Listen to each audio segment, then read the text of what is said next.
Kanthapuram AP Abubakar മുസ്ലിയാരുടെ തിരുകേശ വിവാദത്തിൽ കേരളത്തിലുടനീളം പ്രതിഷേധം സംഘടിപ്പിക്കാനൊരുങ്ങി മുസ്ലിം സംഘടന ISM.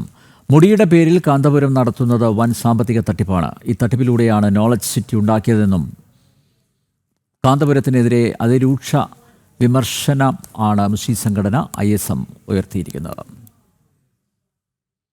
പ്രവാചകൻ മുഹമ്മദ് നബിയുടെ മുടി തന്റെ കൈവശമുണ്ടെന്ന് പറഞ്ഞുകൊണ്ട് കാന്തപുരം AP അബൂബക്കർ മുസ്ലിയാർ നടത്തുന്നത് വൻ സാമ്പത്തിക തട്ടിപ്പാണെന്നും ഈ തട്ടിപ്പിലൂടെയാണ് കാന്തപുരം കോഴിക്കോട് താമരശ്ശേരിയിൽ നോളജ് സിറ്റി പണികഴിപ്പിച്ചതെന്നുമാണ് മുസ്ലിം സംഘടനയായ ISM ചൂണ്ടിക്കാട്ടുന്നത്. കേരളത്തിന്റെ മുഖ്യമന്ത്രി ഒരു ബോഡി വേസ്റ്റാണ് കാന്തപുരത്തിന്റെ കൈകളിൽ ഉള്ളത് എന്നിടത്തേക്ക് വരെ കാര്യങ്ങൾ എത്തിയത് നാം കാണുകയുണ്ടായി. വലിയ ഒരു ഷോപ്പിംഗ് കേന്ദ്രവും അതേപോലെ തന്നെ ഒരു വലിയ സിറ്റിയും അദ്ദേഹം രൂപീകരിക്കുന്നത് ഈ സാമ്പത്തിക സമാഹരണങ്ങൾക്ക് ശേഷമാണ് എന്നതിൽ നിന്ന് തന്നെ ഈ മതപരമായ ആശയങ്ങളെ ചൂഷണം ചെയ്ത് സമുദായത്തെ സാമ്പത്തികമായി ചൂഷണം ചെയ്യാനുള്ള അദ്ദേഹത്തിന്റെ നിലപാടുകളെ കുറിച്ച് നമുക്ക് ബോധ്യം വരേണ്ടതുണ്ട്. ഒറ്റക്കെട്ടായി സമുദായം അതിനെ എതിർത്തു.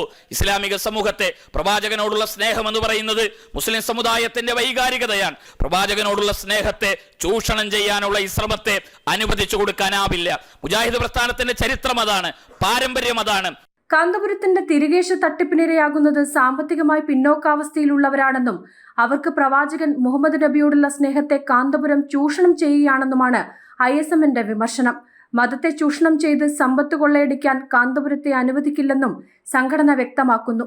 കാന്തപുരത്തിന്റെ തിരുകേശ തട്ടിപ്പിനെതിരെ ഈ മാസം 9-ാം തീയതി വിവിധയിടങ്ങളിൽ പ്രതിഷേധങ്ങൾ സംഘടിപ്പിക്കാനാണ് ISMന്റെ നീക്കം.